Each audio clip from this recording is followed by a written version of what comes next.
말씀의 제목이 앞에 흰색 글씨로 위에 있습니다. 함께 읽겠습니다. 시작. 산상수훈 나의 인생의 반석이라는 제목으로 함께 말씀 나누겠습니다. 오늘 또 이렇게 짧게 인사할까요? 옆에 있는 분 세 분 이상 인사하겠습니다. 당신은 하나님의 기쁨입니다. 인사하겠습니다. 당신은 하나님의 기쁨입니다. 당신은 하나님의 기쁨입니다. 당신은 하나님의 기쁨입니다. 아멘. 하나님께서 우리 모두를 기뻐하십니다. 그래서 우리는요 언제나 행복할 수 있고 또 언제나 평안할 수 있습니다. 말씀 안에 거할 때, 또 하나님 안에 거할 때 우리 모두는 하나님의 기쁨일 뿐만 아니라 우리가 때로는 하나님을 등지고 때로는 넘어질 때에도 하나님 우리를 기뻐하십니다. 그래서 다시 일어설 수 있는 힘과 용기를 얻을 수 있을 거라 믿습니다. 오늘 말씀 가운데도 그렇게 용기를 내고 다시금 일어설 수 있는 능력을 덧입는 복된 시간 되기를 주님의 이름으로 축복합니다. 오늘 마태복음 7장인데요 마태복음은 5장부터 7장까지가 산상수훈의 말씀입니다. 그래서 오늘 산상수훈의 말씀이 이제 끝이 나는데요 마지막 결론 부분까지 오늘 살펴볼 텐데, 산상수훈 첫 번째 5장 했을 때로 돌아가 보면 산상수훈에서 가장 중요한 핵심, 먼저 우리가 알아야 될 것은 산상수훈은 선포이다 라는 거였습니다. 하나님의 백성으로서의 삶이 어떻게 살아가는 것인가, 무엇을 해야 하는가 라고 하는 선포, 예수님을 통해서 이 땅 가운데 만들어 나가실 하나님의 나라는 이런 삶이다, 이것을 하는 것이 하나님의 나라의 백성된 삶이다 라고 하는 선포라고 했습니다. 많은 우리 요즘 청소년들, 청년들이 성경에 대해서 이런 이야기를 합니다. 목사님, 성경은 아주 오래된 이야기 아닙니까? 근데 이 성경이 지금의 시대를 반영할 수 있습니까? 성경은 시대성이 결여된 거 아닙니까? 라는 질문을 하곤 합니다. 그럼 어떻게 생각하십니까? 성경이 시대성이 결여되어 있다고 생각하십니까?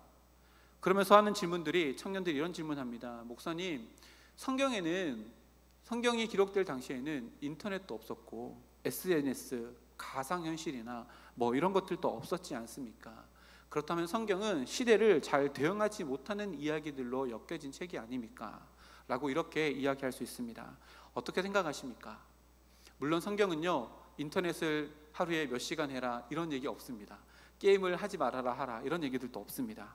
그럼에도 불구하고 성경이 모든 시대, 모든 상황, 모든 문화를 포함한 지극히 개인적인 상황이나 여건 속에서도 얼마든지 불변의 진리일 수 있는 이유가 있습니다.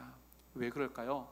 모든 상황들을 다 이야기하지 않지만 그 모든 상황을 대하는 인간의 마음의 자세가 어떠해야 하는지에 대해서 성경에서 분명히 말씀하고 있기 때문에 그렇습니다.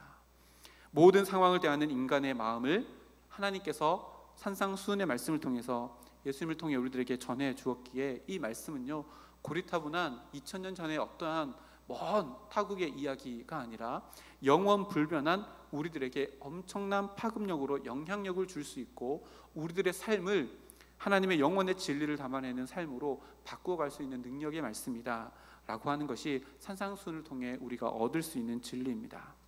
오늘 함께 7장을 살펴볼 텐데요 먼저 1절에서 6절까지의 말씀을 보면요 이것 하나만으로도 우리는 모든 인간관계에서의 해결책의 실마리를 찾아낼 수 있을 거라고 생각되어집니다. 1절에서 6절까지 보면 1절을 보니까요 비판하지 말라라고 하는 권면의 말씀이 나옵니다.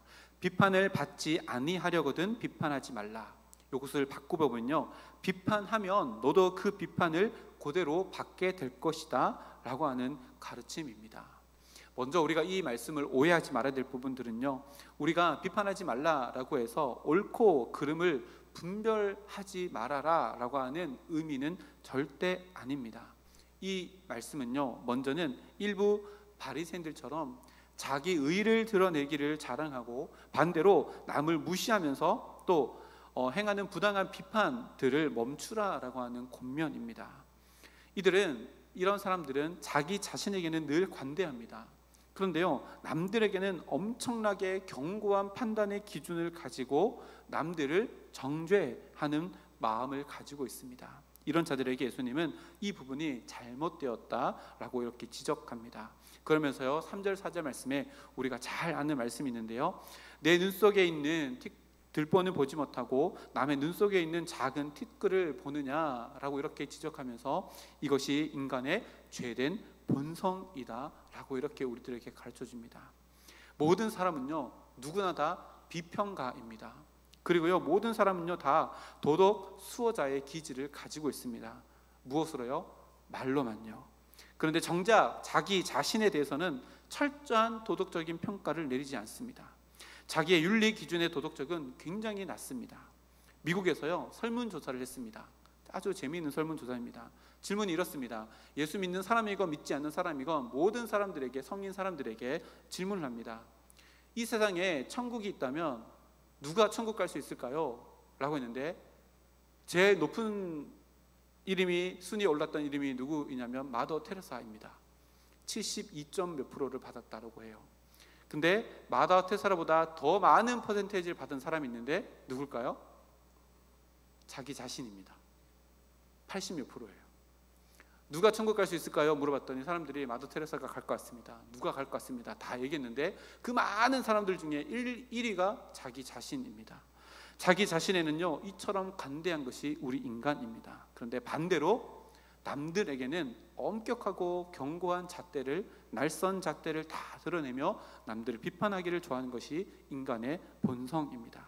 그런데요, 먼저 예수님께서 우리들에게 가르쳐 주시는 것은요, 남들을 평가하기 이전에 너를 비추어 보는 내면의 거울을 먼저 보아야 한다라고 이렇게 이야기합니다. 그렇게 해야 되는 이유가요, 2절 말씀인데요, 무서운 말씀입니다. 너희가 비판하는 그 비판으로 너희가 비판을 받을 것이요 너희가 헤아리는 그 헤아림으로 너희가 헤아림을 받을 것이니라. 언제요? 마지막 날에, 심판의 때에 우리가 비판하고 헤아리는 그것이 남들을 향했던 나의 견고한 잣대가 오히려 나에게 돌아오게 될 것이다 라는 말씀입니다. 이 말씀을요 조금 더 구체적으로 확대해서 로마서 14장 10절에서 12절 말씀에 사도 바울이 이렇게 증언합니다. 내가 어찌하여 내 형제를 비판하느냐, 어찌하여 내 형제를 업신여기느냐, 우리가 다 하나님의 심판대 앞에 서리라. 기록되었으되 주께서 이르시되 내가 살았노니 모든 무릎이 내게 꿇을 것이요 모든 혀가 하나님께 자백하리라 하였느니라. 이러므로 우리 각 사람이 자기 일을 하나님께 직고하리라. 정말 두려운 말씀이죠. 남을 비판하다가도 이 말씀이 머리에 언뜻 떠오르면 정말로 내 입을 확 닫아야 되는 말씀이 바로 이것입니다. 하나님의 심판 앞에 딱 서면 우리의 혀가요, 우리 입술이요 자동적으로 내가 행했던 그 모든 것들을 자백하고 직고하게 된다라고 하는 말씀입니다. 오늘 집에 돌아가시기 무서우시죠? 왜요? 회개해야 될 것 같죠? 오늘 여기서 회개하고 돌아가지 않으면 이렇게 될 것 같아서 무서운 말씀 중에 하나입니다. 사람에게는요 비판하는 본능이 있습니다. 왜 그럴까요? 비판함으로 말미암아 남들보다 내가 더 우월해진다라고 착각하기 때문에 그렇습니다. 그런 예수님은 분명히 말씀하십니다. 나를 비추는 거울을 먼저 보아야 한다라고 말씀합니다. 마지막 날을 생각하며 우리는 남들을 향한 비판을 하는 데에 보다 지혜가 필요합니다. 함부로 해서는 안 된다는 말입니다. 그러나 건전한 비판도 있습니다. 그러나 그 모든 비판의 첫 대상자는 누구여야 한다고요? 바로 나 자신이어야 합니다. 예수님께서 그렇게 말씀하고 계십니다. 나의 생각과 판단이 내 속에서 밖으로 나오기 전에 먼저 뭘 해야 할까? 우리 외출할 때랑 똑같습니다. 외출할 때 가장 먼저 뭘 보죠? 오늘 제가 예배실에 올라올 때 제 사무실에 있는 거울을 보고 머리는 잘 넘어갔나? 넥타이는 삐딱하지 않나? 옷에 뭐 묻지 않았나? 거울을 봅니다. 말을 할 때도 마찬가지입니다. 다른 사람들을 향한 나의 건전한 비판이라고 할지라도 먼저 말씀의 거울 앞에 나의 모습을 비추어 보는 것이 먼저 되어져야 한다라고 산상수훈의 말씀을 통해서 우리들에게 가르쳐 줍니다. 나 자신에 대한 가혹한 검열이 우리 삶 가운데 습관이 되어진다면 우리는 남들을 비판하는 그 잣대로 나를 비판하게 되어지고 그 나를 향한 비판이 우리를 어떻게 할까요? 산상수훈의 말씀과 더 가까워지는 삶으로 우리를 인도하게 될 것입니다. 이것이 바로 주님께서 원하시는 우리들의 모습입니다. 1절에서 5절 말씀이 바로 그것입니다. 거울을 먼저 보아야 합니다. 그리고 남들을 향한 비판을 할 때에도 건전한 비판을 할 수 있어야 합니다. 그리고 6절로 넘어가는데요, 제가 말씀을 준비하다가요 이 6절 때문에 되게 곤욕을 치렀습니다. 도대체 이 말씀을 어떻게 해석해야 할까? 왜냐하면 1절에서 5절까지 말씀은요, 남을 비판하지 말라라는 권면이 있다가 갑자기 6절 말씀에 남을 구분하고 판단하고 분별해야 한다라고 하는 권면이 갑자기 등장합니다. 그리고요, 그 남들을 개와 돼지로까지 이야기합니다. 1절에서 5절까지 말씀이랑 6절 말씀이 뭔가 매치가 잘 안 되는 것 같아요. 그래서 이 부분을 어떻게 할까 하다가 한 그 신학자가 쓴 책 속에 답이 있었는데요. 답이라기보다는 제가 이해할 만큼의 그 이야기가 있었는데요. 여기서 말하는 개, 돼지는요, 상식적으로는 구원의 진리를 모르는 이방인들이나 또 예수님을 부인하는 유대인들이나 혹은 거짓 선지자들을 비유합니다. 성경 안에서는요. 그런데 여기서는요, 이 본문에서는요, 천국의 복음을 업신여기고 또 천국의 가치를 모르는 영적인 무지함 가운데 복음을 회방하고 또 복음을 전하는 자들을 핍박하는 자들을 가리킵니다. 다시 말하면요, 이 말씀은 우리들에게 무엇을 가르쳐 주냐면요, 진리의 말씀에 대해서는 개와 돼지로 속한 자들이 구별되어진다는 메시지입니다. 이걸 잘 이해하셔야 됩니다. 진리에 대해서는 개와 돼지로 취급되어질 만한 사람들이 분류되어진다는 메시지입니다. 여러분, 이게요, 너무나도 무서운 말씀이고 진리가 어떤 것인가를 우리들에게 가르쳐 주시는 말씀입니다. 마태복음 10장에 보면 예수님께서 공생 기간 동안에 이런 말씀을 하십니다. 마태복음 10장 32절 34절 말씀인데요, 누구든지 사람 앞에서 나를 시인하면 나도 하늘에 계신 내 아버지 앞에서 그를 시인할 것이요, 누구든지 사람 앞에서 나를 부인하면 나도 하늘에 계신 내 아버지 앞에서 그를 부인하리라. 내가 세상에 화평을 주러 온 줄로 생각하지 말라. 화평이 아니요 검을 주러 왔노라. 34절 말씀, 내가 예수님께서 이 땅 가운데 오시는 것은요, 화평을 주러 온 것이 아니라 검을 주러 왔대요. 검은 뭘 하는 거죠? 나누는 겁니다. 나누러 왔대요. 왜 그럴까요? 이게 진리의 특성이기 때문에 그렇습니다. 진리는요, 진리이기 때문에 배타적일 수밖에 없습니다. 진리는요, 다른 어떤 것과 절대 타협하지 않습니다. 진리는요, 절대 다른 것과 협상하지 않습니다. 진리는 온전히 순전한 진리일 때 진리입니다. 그 어떤 것과도 손잡지 아니하고 흐려지지 않습니다. 그래서 오늘 말씀에요, 그것이 거룩 그 자체이며 진주 그 자체, 보배로움 그 자체라고 이렇게 말씀합니다. 그렇기 때문에요, 진리는요, 사람을 구분할 수밖에 없습니다. 진리 앞에서 개와 돼지로 여겨지는 사람으로 구분되어지거나 하나님의 백성으로 구분되어질 수밖에 없다는 것을 오늘 예수님께서 말씀하고 있는 것이 바로 6절입니다. 그러나 이것이요, 우리가 이렇게 또 오해하면 안 됩니다. 복음을 전하다가 이 사람은 보니까 예수님께서 말씀하신 것처럼 개와 돼지처럼 구원 밖에 있는 사람이야 라고 내가 단정 짓기 위한 단서로 이 6절의 말씀을 쓰면 절대 안 됩니다. 왜 그럴까요? 우리는요, 각자가 다 구원의 확신을 가지고 살아갑니다. 이것은 하나님과 나와 하나님 앞에서 내가 말씀을 믿고 의지하여서 내 구원이 확실하다라고 믿는 우리들의 신앙의 고백입니다. 그런데요, 다른 사람의 구원에 있어서 우리가 확신하거나 이 사람은 구원 밖에 있다라고 우리가 평가한다는 것은요, 굉장히 위험합니다. 왜요? 구원이라고 하는 것은요, 오직 하나님의 주권 안에 있기 때문에 그렇습니다. 그래서요, 우리가 복음을 전하다가 이 사람은 보니까 예수님께서 마태복음 7장 6절 말씀 보니까 구원 밖에 있는 사람, 개와 돼지로 취급당하는 사람이 있다고 했는데 이 사람은 그런 사람일 거야 라고 하고 내가 복음을 전하지 않는다 라고 하는 오류를 절대로 범하지 말아야 된다는 것을 우리가 꼭 짚고 넘어가야 합니다. 사도행전에 18장 5절 6절 말씀 보면요, 이런 이야기가 나오는데요, 실라와 디모데가 마게도냐로부터 내려오매 바울이 하나님의 말씀에 붙잡혀 유대인들에게 예수님 그리스도라 밝히 증언하니 그들이 대적하여 비방하거늘 바울이 옷을 털면서 이르되 너희 피가 너희 머리로 돌아갈 것이요 나는 깨끗하니라. 이후에는 이방인에게로 가리라 하고. 이 말씀 보니까 사도 바울이 마치 마태복음 7장 6절 말씀을 인용해가지고 이 사람들 완전히 정죄해버리는 말씀처럼 이렇게 느껴집니다. 실제로 옷을 털어버리고 그렇게 했다라고 이렇게 기록합니다.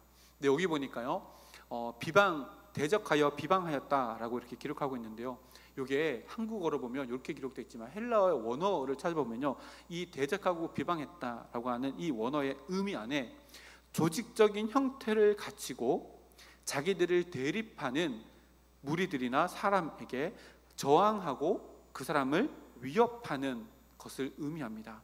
그러니까 이것은 단번 한 번의 어떤 위협과 거절이 아니라요, 조직을 이룰 만큼 거대한 조직이 바울을 끝까지 쫓아가서 위협하고 힘들게 했다는 것을 의미합니다. 이것은 뭘 생각하게 해요? 예수님을 십자가에 못 박은 사람들의 모습과 굉장히 닮아 있습니다. 사도 바울도 그렇게 해서 몰아가지고 죽일 수 있는 행동을 이 사람들이 했다는 것을 의미합니다. 바울의 이런 행동은요, 누가복음 9장에 보면 예수님께서 제자들에게 이렇게 가르쳐 주셨거든요. 너희가 가가지고 전도할 때 믿지 않으면요, 그곳에 발을 떨어버리고 증거를 삼고 그것을 떠나서 다른 곳에 복음을 증거하라 라고 이렇게 예수님께서 가르쳐 주셨습니다. 사도 바울이 그것과 동일한 모습으로 복음을 증거한 거죠. 자, 근데요, 여기서 중요한 게 있습니다. 우리가 붙잡아야 될 말씀이 있습니다. 그게 뭐냐면요, 먼지를 떨어버리고 그 사람을 정죄했다가 아니라요, 그 전에 한 사도 바울 행동입니다. 그게 뭐냐면, 먼저 사도 바울은 그들에게 복음을 전하는 사명을, 자기의 몫을 다 했다는 게 중요합니다. 우리가 이것을 붙잡아야 되는데, 유대인들이 누굽니까? 예수님을 못 박은 자들입니다. 근데 그들에게 가서 예수가 그리스도, 곧 예수가 메시아라고 증거하는 것은요, 어떤 것을 의미할까요? 예수님의 존재를 부정하는 자들에게 너희가 예수님을 죽였다라고 이야기한다면 사도 바울도 충분히 짐작할 수 있었을 겁니다. 내가 이렇게 이야기하면 저들이 유대인이기에 거부당할 것이 분명하고, 예수님의 십자가를 못 박았던 자들이기에 나도 그런 박해를 받을 것이 진짜 불보듯 뻔한 상황이지만, 사도 바울이 선택한 건 뭐예요? 예수님께서 말씀하신 것처럼 개와 돼지처럼 구원 받게 있는 사람들이 있다고 하니까 저 사람들이 그런 사람일 거야 라고 하고, 구원, 복음을 증거해야 되는 자기의 사명을 안 하기 위해서 예수님 말씀을 끌어들인 것이 아니라 자기의 몫을 다 하고 난 이후에, 그리고 이것이 한 번이었을까요? 여러 번 증거하고 조직적으로 자기를 힘들게 하는 그때까지 끝까지 복음을 증거하고 난 이후에 다른 곳으로 떠나가 버리며 그렇게 했던 행동들입니다. 중요한 것은요, 우리의 몫을 다하는 겁니다. 뭐예요? 복음을 증거하는 그 사명을 극한 비방하고 극적인 반대가 예상된다 할지라도 내가 그것을 감당하는 것은 우리의 몫이다. 그러면 그들의 몫은 뭐예요? 그들의 몫은 복음을 듣고도 예수님이 그리스도이십니다 라고 고백하든지 시인하든지 부인하든지 하는 것은 그들의 몫이라는 거예요. 우리에게 중요한 것은요, 복음을 전하는 것입니다. 그리고요, 하나님 예수님께서 이 말씀을 또한 우리에게 주신 이유 중에 하나가 뭐냐면, 복음을 전하는 이 아름다운 사역, 우리에게 주신 사명을 감당하면서 다가오는 상황 가운데 우리들에게 혼란을 막기 위해서 이 말씀을 주셨습니다. 생각해 보세요. 내가 복음을 전했습니다. 한 번, 두 번, 세 번, 네 번 전했습니다. 근데요, 믿지 않습니다. 그럼 우리 가운데 마음이 이런 마음이 듭니다. 내가 믿음이 약한가? 내가 능력이 없어서인가? 내가 전한 복음이 뭔가 잘못됐나? 라고 하는 이런 오류에 빠지기도 쉬운데요, 하나님의 예정하심과 택정하심에는요, 신비는 우리가 알 수 없습니다. 그러나 그 예정하심과 택정하심 밖에 있는 존재들도 있습니다. 그래서 우리 영적인 분별이 필요하고요, 중요한 것은 내가 그 사실을 알면서도 복음의 증거를, 그 끈을 놓지 않는 사명을 넉넉히 감당해내는 겁니다. 한 말씀만 더 볼까요? 이거 더 어려운 말씀인데요, 디도서 3장 말씀입니다. 제가 읽어드리겠습니다. 이 말이 미쁘도다. 원하건대 너는 이 여러 것에 대하여 굳세게 말하라. 이는 하나님을 믿는 자들로 하여금 조심하여 선한 일을 힘쓰게 하려 함이라. 이것은 아름다우며 사람들에게 유익하니라. 이게 복음입니다. 그러나 어리석은 변론과 족보 이야기와 분쟁과 율법에 대한 다툼은 피하라. 이것은 무익한 것이요 헛된 것이니라. 이단에 속한 사람을 한두 번 훈계한 후에 멀리하라. 이단에 속한 사람을 한두 번 훈계한 후에 멀리하라. 이단이 참 많지요. 저희 교회에도요, 계속해서 편지가 옵니다. 그 하나님의 교회에서도 오고요, 또 신천지에서도 옵니다. 신천지에서는 차필로 써가지고 저랑 이야기하고 싶다고 막 그 연애 편지가 자꾸 오더라고요. 오는데 이단 진짜 많습니다. 저도 이단의 가족 중에 한 사람이 이단에 빠져 있는 가족을 만난 경우가 있는데요. 참 어렵습니다. 그리고요, 사랑하는 가족인데 이단에 빠져서 나오지 못하는 그 상황 가운데 아파하는 마음을 보면요, 진짜 마음이 아픕니다. 그런데 오늘 이 말씀은요, 너무나도 잔인합니다. 한두 번 훈계한 후에 멀리하라. 근데 그 대상이 가족이라면 너무너무 마음이 아프지 않을까요? 근데 중요한 것은요, 여기서 한두 번의 훈계가 진짜 중요합니다. 여기서 말하는 한두 번이 한 번, 두 번, 두 번까지 했으니까 여기까지, 이걸 의미하지 않습니다.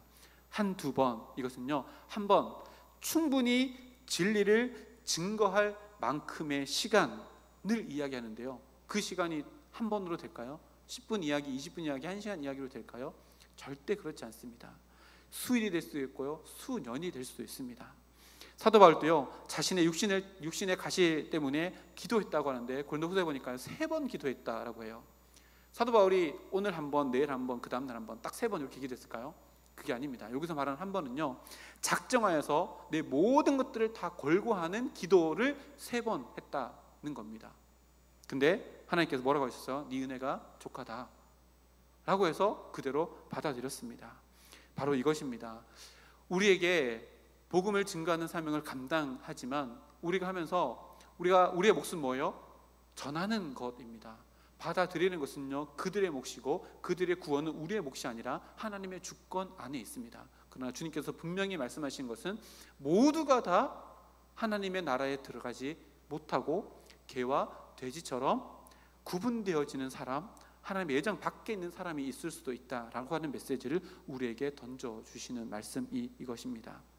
그래서요, 1절에서 6절 말씀을 지금까지 살펴봤는데요, 예수님이 전하시는 1절에서 5절 그리고 6절 말씀은요, 굉장히 탁월한 균형을 가지고 있습니다. 뭐냐면요, 비판하지 말라라고 하는 것과 분별력, 이 두 가지는 우리의 신앙생활에 있어서 너무나도 중요한데, 영적으로 분별력을 가지는 것은 진리를 품고 살아가는 우리들에게 반드시 있어야 하는 것이지만, 타인을 깎아내리고 업신여기는 비판은 우리들의 입술 가운데서 감추어야 한다라고 하는 이 신앙의 균형을 우리들에게 가르쳐줍니다. 남들을 무작정 비판할 것도 아니고요, 또한 내 자신에게 너무나도 관대해서 우리들의 거울 못 보고 내 눈에 있는 들보를 가득 하고 있지만 영적인 분별 없이 살아가는 것도 잘못된 것이다 라고 말씀해 주시는 부분이 이 부분입니다. 이 부분만 우리가 잘 이해하고 또 우리의 삶 가운데 적용한다면 우리는 타인과의 관계뿐만 아니라 나와의 관계 속에서도 하나님 앞에 스스로 속이지 아니하고 하나님 앞에 정직한 자로 살아갈 수 있는 우리들이 될 줄 믿습니다. 그리고 7절부터 12절까지 말씀인데요, 이 말씀도 우리가 너무 잘 아는 황금률에 관한 말씀입니다.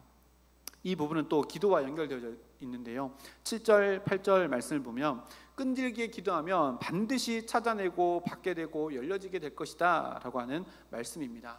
근데 이 말씀에도 불구하고 우리는 실제적으로 믿음의 생활 가운데 경험합니다. 열심히 기도했는데요, 때로는요 받지 못하는 기도도 있습니다.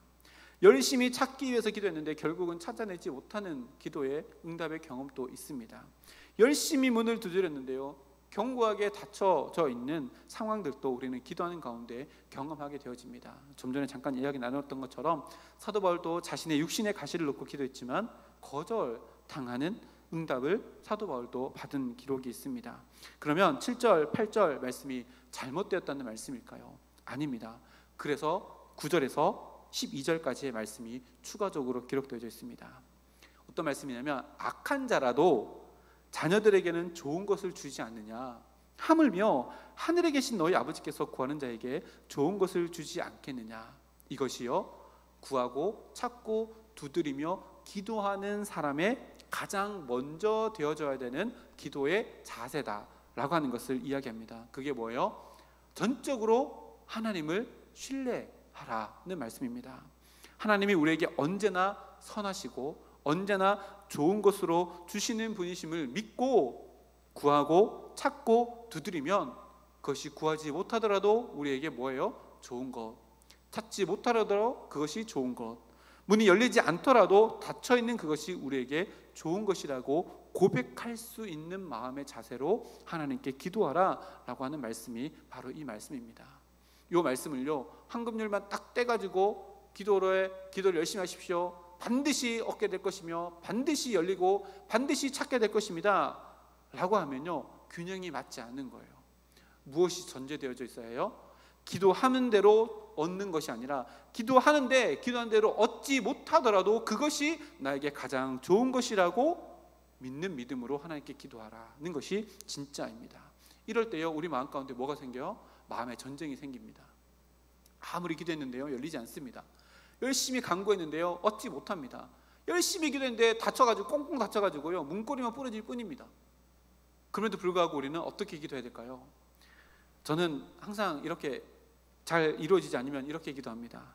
하나님, 이루어진 대로 아멘 할 수 있는 믿음을 주십시오. 제가 여기서 영국 얘기하면 조금 시간이 많이 걸 것 같은데, 영국에서 제가 목사님과 함께 있다가요 그 교회가 여차여차 해가지고 저랑 담임 목사님을 쫓아냈습니다. 그래서요 영국에서 딱 2달만 이제 있을 수 있었습니다. 그 2달 동안 제가요 금식을 발 먹듯이 했어요. 처음에는요 기도 제목을 어떻게 했을까요? 하나님 길을 열어주십시오 라고 기도했는데요 점점 기도의 제목이 바뀌었는데 진짜 이렇게 기도의 제목이 바뀌었습니다. 하나님, 저는 하나님을 신뢰합니다. 제가 영국을 계획해서 온 것도 아니고 하나님이 보내주셨고, 제가 여기서 쫓겨나는 것도 하나님 제 계획이 아니라 이것도 하나님의 뜻이라면 이것을 좋은 곳으로 만들어 나가신 하나님을 믿습니다. 그러니 하나님, 금식 기도가 다 끝나고 이루어지는 그 모든 것들을 있는 그대로 아멘하고 하나님이 나에게 가장 좋은 것을 주시는 분입니다 라고 고백할 수 있는 믿음을 주십시오 라고 기도했더니 지금 여기 서 있습니다. 저에게 너무 행복한 일입니다. 제가요 인생의 계획을요 안 하지 않았거든요. 근데 인생의 계획을 했는 대로 된 적이 한 번도 없어요. 근데 인생의 계획대로 된 적이 한 번도 없는데 매 순간이 너무 행복합니다. 이게 진짜 하나님께서 원하시는 모습이 아닌가 이렇게 생각되어집니다. 우리도 기도하다가요 열심히 얻기 위해서 간구하고 엎드리고 문을 열려고 열심히 기도하고 찾아내려고 열심히 기도한다 할 때 우리 마음에 더 중요한 것은 얻고 열리고 찾는 것보다 더 중요한 것은 하나님이 나에게 주시는 것이 가장 좋은 것이다, 이루어진 대로 아멘 할 수 있는 믿음이 더 중요하다는 것을 이 말씀을 통해 우리들에게 가르쳐 줍니다. 그래서 황금률 이거 외우실 때요 요 7절 말씀을 외운 게 아니라 그 밑에 있는 말씀이 진짜 중요합니다. 이 말씀과 함께 균형을 이루어서 하나님께 기도할 때 우리는요 모든 기도에 응답 받고 아멘 할 수 있는 믿음으로 하루하루를 살아가게 될 것입니다. 그리고 이 말씀이요 그 밑에 있는 구절과 도 연결되어지는데요 13절과 14절 말씀을 보면 우리가 정말로 기도해야 될 제목이 무엇인지를 가르쳐 줍니다. 그게 뭘까요? 13절 14절 말씀에 좁은 문으로 들어가라. 멸망으로 인도하는 문은 크고 그 길이 넓어 그리로 들어가는 자가 많고 생명으로 인도하는 문은 좁고 그 길이 협착하여 찾는 자가 적음이라. 기도하라라고 이렇게 말씀이 나오고요 그 뒤에 뭐라고 나오냐면 좁은 문, 넓은 문, 좁은 길, 넓은 길. 뭐 하는 거예요? 선택이죠. 선택의 순간이 너희들에게 있을 것인데 이 선택을 놓고 올바른 것을 선택하기 위해서 기도해야 한다 라고 하는 메시지가 바로 이 메시지입니다. 기도는요 우리의 한계와 의지를 뛰어넘어서 산상수훈의 가르침을 준행할 수 있도록 하나님께서 우리에게 주신 특권입니다. 나의 능력이 아니라 하나님의 능력을 덧입어서 산상수훈의 말씀을 내 의지대로는 살아갈 수 없지만 하나님께서 기도하고 엎드리는 자에게 열어주시고 얻게 해주시고 또한 그것을 우리에게 찾게 해주시는 하나님 앞에 엎드릴 때에 우리가 무엇을 얻을 수 있어요? 좁은 문, 좁은 길, 그러나 그 길이 생명의 길을 걸어갈 수 있는 삶을 얻을 수 있다, 발견할 수 있다, 또한 문을 열 수 있다는 것을 우리들에게 가르쳐 줍니다. 예전에 참 많이 불렀던 찬양 중에 이런 찬양이 있습니다. 십자가의 길, 순교자의 삶. 처음에 이 찬양을 부를 때 그냥 막 불렀다가요 조금 이 찬양을 묵상하면서 가사를 음미하면서 또 가사를 내 마음속에 새기면서 불러봤더니 후렴이 이렇습니다. 하나님의 사랑이 영원히 함께하리. 임마누엘이죠. 십자가의 길을 걷는 자에게, 순교자의 삶을 사는 자에게, 조롱하는 소리와 세상 유혹 속에도 주님의 순결한 신부가 되리라. 내 생명 주님께 드리리. 이 찬양을 막 하는데요 떠오르는 구절이 있었습니다. 지난주 오후 예배 때 살펴봤던 그 말씀입니다. 마태복음 28장 말씀이죠. 이거랑 똑같습니다. 앞에 있는 거 먼저 띄워주시고 가사 좀 띄워주시겠어요? 하나님의 사랑이 영원히 함께하리. 여기까지 참 좋죠. 근데 누구와 영원히 함께해요? 자기 욕심의 길을 가는 사람이 아닙니다. 그 밑에 보세요. 십자가의 길, 순교자의 삶을 사는 사람들과 하나님은 영원히 함께 하십니다. 삶 가운데 복음 때문에 조롱하는 소리가 들려지고 세상의 유혹 속에서 주님의 신부가 되기 위한 믿음의 발버둥을 치는 그 사람과 하나님의 사랑이 함께 한다라는 가사의 고백이 바로 이 고백이에요. 이 말씀과 우리 지상명령 마태복음 28장 말씀과 똑같습니다. 19절에 보세요. 우리에게 주시는 지상명령이죠. 가서 제사 삼으라, 복음을 증거하라, 부활의 증인으로 삼아라. 근데 이 말씀이 마지막에 뭐랑 연결되어 있어요? 임마누엘과 연결되어 있습니다. 내가 세상 끝날까지 너와 항상 함께하리라. 누구와요? 19절, 20절 하나님이 예수님을 통해서 우리에게 주시는 지상 명령을 지키며 살아가는 자들과 함께 세상 끝날까지 내가 너희와 항상 함께하리라 라고 하는 약속입니다. 내 욕심의 길을 가면서요, 하나님 좀 이쪽으로 좀 오시죠. 이쪽으로 와가지고 나 좀 도와주세요. 나 좀 더 부유하게 해주세요. 내가 원하는 명예의 길을 가면서 하나님 이쪽으로 좀 더 와주셔서 나를 좀 더 명예롭게 해주십시오. 그런 임마누엘의 하나님이 아니라요, 내 삶 가운데 산상수훈의 말씀을 내 인생의 길로 삼고 좁은 길이고 협착한 길이고 때로는 돌멩이가 있어가지고 넘어질 수 있는 길이라 할지라도 하나님 그곳이 주님이 걸어가셨던 길이기에 내가 그 길을 걸어가겠습니다 간구하는 자들과 함께 주님이 임마누엘 하신다라고 하는 말씀입니다. 이것이요 산상수훈의 결론과 동시에 우리에게 주시는 너무나도 강력한 메시지입니다. 산상수훈은요 이처럼 너무나도 큰 그리고 위대한 신비로운 영적인 비밀을 가지고 있습니다. 기도의 수준, 기도의 깊이, 기도의 방향을 제시해 줄 뿐만 아니라 우리들의 삶의 이유가 뭔지, 목적이 뭔지, 삶의 방향이 어떠해야 하는지를 우리들에게 너무나도 명쾌하게 가르쳐 줍니다. 근데 문제는 뭐라고요? 우리들의 선택입니다. 13절 14절 말씀이요, 우리가 할 수 있는 선택, 그것은 길인데요, 좁은 문을 열고 들어가 좁은 길을 가느냐, 넓은 문을 통과해서 넓은 길을 가느냐, 나의 욕망이 이끄는 넓은 길, 포장되어 있는 고속도로와 같은 길 위에서 내 마음대로 달려가며 하나님을 초청하는 인생, 하나님의 능력의 부스러기를 얻기 위해서 살아가는 인생 가운데는 임마누엘 하나님의 은총을 얻을 수 없고 산상수훈을 통해서 하나님의 나라를 경험하는 인생을 살 수 없다는 것을 우리들에게 이야기합니다. 그 반대도 마찬가지죠. 이 세상을 살아가지만 하나님께서 나에게 주시는 진짜 참 생명의 길, 좁은 길, 산상수훈의 삶을 걸어가겠습니다 고백하는 자들과는 임마누엘 하셔서 하나님의 나라를 경험하게 되는 인생이 될 것이다 라고 우리들에게 이렇게 가르쳐 줍니다. 그런 인생 살아가는 우리 모두가 되기를 소망합니다. 그리고 15절부터 마지막 절까지는요 거짓 선지자들을 구별하라 라고 하는 이 가르침입니다. 중요한 말씀이 20절 말씀인데요, 우리 앞에 화면에 있습니다. 함께 읽어보겠습니다. 시작. 이러므로 그들의 열매로 그들을 알리라. 아멘.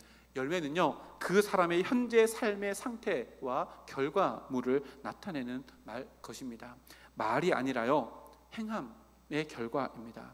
우리 아침마다 새벽마다 고린도전서 말씀을 묵상하고 우리 카톡으로 다 받으셨을 텐데요, 고린도 교회 안에도요 말로만 청산유수인 신앙생활을 하는 사람들이 가득 있었습니다. 그런 그들에게 사도 바울 역시 뭘 해요? 삶을 보라, 그 열매가 진짜 그들의 삶이다 라고 하면서 사도 바울이 나를 본만든 자 되라 라고 이렇게 이야기합니다. 그게 무슨 말이에요? 자신이 한 말이 아니라요 사도 바울이 살아내는 삶의 방법과 삶의 질서와 삶의 모습 안에 담겨져 있는 복음을 바라보라 라고 하는 가르침입니다. 이 가르침이요 24절부터 예수님의 짧은 비유 가운데 그대로 드러나는데요, 반석 위에 지은 집 비유로 잘 알려진 본문입니다. 이게 보니까 아는 것 그리고 사는 것에 대해서 나오는데요, 아는 것도 중요하고요 사는 것도 진짜 중요합니다. 우리가 다 안다고 해서 다 살아내지도 못하잖아요. 근데 모르면 살아갈 수도 없습니다. 그래서 진짜 중요한 것은 먼저는 알아야 합니다. 무엇을 알아야 해요? 진짜 진리가 무엇인지를 알아야 합니다. 그리고 거기에서 그치지 아는 것이 아니라 진리대로 살아가는 삶의 열매들로 인생의 집을 지어나가라 라고 하는 말씀인데요, 아는 것이 중요한 이유가 뭐냐면요, 그 아는 것이, 내가 지금 알고 있는 것이 우리 인생의 기초가 되기 때문에 그렇습니다. 진리를 알면요 그 진리가 우리 삶의 기초가 되어지고요, 또 살아내는 건 뭐예요? 진리대로 살아내는 것은 그 기초 위에 인생의 집을 지어나가는 것을 의미합니다. 예수님을 믿지 않는 사람들은요 자기가 아는 지식을 기초 삼아서 그 위에 그 지식대로 살아가는 삶의 집을 짓고 나아갑니다. 그런데요, 이 두 개의 집의 모습은 똑같습니다. 그런데 풍파가 다가오면 차이가 보여집니다. 죽음이라고 하는 풍파 앞에 자기의 지식 위에 인생의 집을 쌓는 사람들의 모든 집은 무너지게 되어져 있습니다.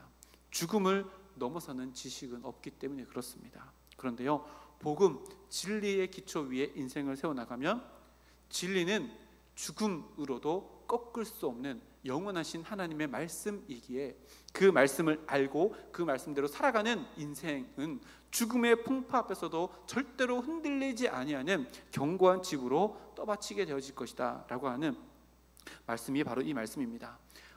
외모로 보면요, 그 집 두 개가 똑같습니다. 우리에게 그대로 적용해보면 세상 사람들이 살아가는 인생이나 그리스도인들이 살아가는 인생이나 별반 다르지 않습니다. 똑같은 세상의 모습으로 살아갑니다. 그들이 먹는 거 우리도 먹고요, 그들이 사회 한 구성으로 살아가는 것처럼 우리도 사회 한 구성으로 살아갑니다. 고통, 고난 이런 것들도 예외가 아닙니다. 기독교인이라고 그런 게 없을까요? 아니요. 우리에도 예외 없이 고통과 고난과 아픔에는 예외가 없습니다. 그러나 결정적인 차이는 언제 난다고요? 바로 폭풍, 인생의 위기가 다가올 때 기초가 어떠한가에 대해서 완전히 다른 인생의 결과가 찾아온다라고 예수님께서 말씀하십니다. 성도는요, 진리 위에 없어지지 아니하는, 죽음의 풍파가 다가온다 할지라도 없어지지 아니하는 진리 위에 인생을 세워놓고 살아가기에, 믿음의 풍파가 다가온다 할지라도 복음이 흔들리지 않기에 우리도 흔들리지 않을 수 있고요, 그 믿음이 견고하기에 우리는 흔들리지 않는 인생을 살아갈 수 있다라고 이렇게 이야기합니다. 저는요, 그 목사 안수를 받고 또 장례를 집례, 우리 교회 와서도 장례를 집례했는데요, 장례를 집례하면서 되게 감격스럽습니다. 뭐가 감격스럽냐면요, 죽음 앞에서 예배 순서에 따라서 하는 것 중에 사도신경이 있잖아요. 장례 예배를 드리는데 사도신경 할 때요, 너무 감격스럽습니다. 사도신경에 뭐가 있어요? 천지를 창조하신 하나님이 나의 아버지라는 고백이 있어요. 그리고 십자가에 달려 죽으신 그 주님, 나의 구세주 되시는 주님께서 죽으셨는데요, 부활하셨다는 고백을 해요. 근데 그분이요, 그냥 거기만 계신 것이 아니라 다시 이곳 가운데 오신대요. 근데 밑에 고백 보니까 성령 하나님이 지금 우리와 함께 하시고 교통하시는 그 고백이 사도신경 고백 안에 다 있어요. 그래서 저는 장례식장 가가지고 예배 순서 가운데 사도신경 할 때요, 굉장히 막 가슴이 벅차요. 그치, 이 죽음이 끝이 아니지. 우리가 지금 인생의 집을 지어나가는 반석 위에, 진리의 반석 위에 짓는 이 인생의 집은 여기서 끝이 아니지. 죽음도 흔들리지 않는 부활하신 주님이 그 집을 더 견고하게 어디로 이사하는 거예요? 하나님의 나라로 이사할 뿐이지. 저는 장례식장 앞에서 이 사도신경 하면서 막 가슴이 울컥해요. 제가 집례하지 않더라도 앞에 있는 교회에서도 목사님이 집례할 때 사도신경 할 때마다 울컥해요. 이게 슬퍼서가 아니라요, 너무 감격스러워서, 야, 내가 어떻게 이런 믿음을 가지고 있지? 와, 내가 어떻게 이런 확신을 가지고 있지? 그렇지, 내 인생의 집은 절대로 흔들리지 않는 견고한 하나님의 말씀 위에 세워져 있지 라고 다시 한번 확신하게 되어진 자리가요, 장례식장에서 사도신경으로 신앙 고백할 때, 하나님 진짜 이 고백이 나의 고백이 돼서 너무너무 행복합니다. 이 고백이 내 입술을 통해 하나님께 올려드릴 수 있는 나의 시인이고 고백이 될 수 있어서 하나님 너무나도 감사합니다 라고 이렇게 고백할 수밖에 없습니다. 그래서요, 사람은요, 열매로 인생을 알 수 있습니다. 우리들 인생 가운데 어떠한 열매가 맺혀가고 있으십니까? 진리의 반석 위에서 하나님의 말씀대로 살아가는 인생의 열매를 맺으며 살아가는 모든 사람들의 인생은요, 절대로 흔들리지 않습니다. 절대로요, 넘어지지 않습니다. 영원히 우리의 삶 가운데 하나님께서 붙드시는 은혜가 있게 될 줄 믿습니다. 그리고요, 산상수훈 마지막 부분인데요, 마지막 두 구절을 보면요, 앞에 화면에 있는데요, 예수께서 이 말씀을 마치심에 무리들이 그의 가르침에 논란이, 이는 그 가르치는 것이 권위 있는 자와 같고 그들의 서기관들과 같지 아니함일러라. 자, 산상수훈이 다 끝났습니다. 그리고 나서 무리들의 반응을 기록해 놓고 있는데요, 뭐예요? 우와, 이 도대체 무슨 진리야? 놀람입니다. 우리가 산상수훈의 말씀을 우리도 5장부터 7장까지 지금 3주 동안 이제 끝냈는데요, 우리는 이 산상수훈의 말씀을 마침표를 찍을 때 느낌표로 찍고 끝내면 절대 안 됩니다. 와, 감탄으로만 끝낼 것이 아니라요, 우리의 삶 가운데 이 가르침을 살아내는 삶으로 우리들의 삶 가운데 적용하는 삶을 살아가야 합니다. 그것이 우리 삶의 열매가 되어지고 그 열매를 하나님께서 기뻐하시는 인생, 산상수훈의 아름다운 삶의 열매를 맺어가는 우리 모두가 되어 우리의 모든 삶이 진리의 말씀 위에 든든히 세워져 나가는, 무너지지 아니하는, 영원히 하나님의 나라에 세워져 나가는 복된 인생 되는 우리 모두가 되기를 주님의 이름으로 축복합니다. 함께 기도하겠습니다. 살아계신 주님, 감사드립니다. 오늘 마태복음 7장 말씀을 통해 5장부터 7장까지 산상수훈의 말씀을 모두 살펴보며 하나님께서 예수님을 통해 우리에게 허락해 주시는 놀라운 영적인 비밀들을, 또한 신비들을 깨닫게 하시니 감사를 드립니다.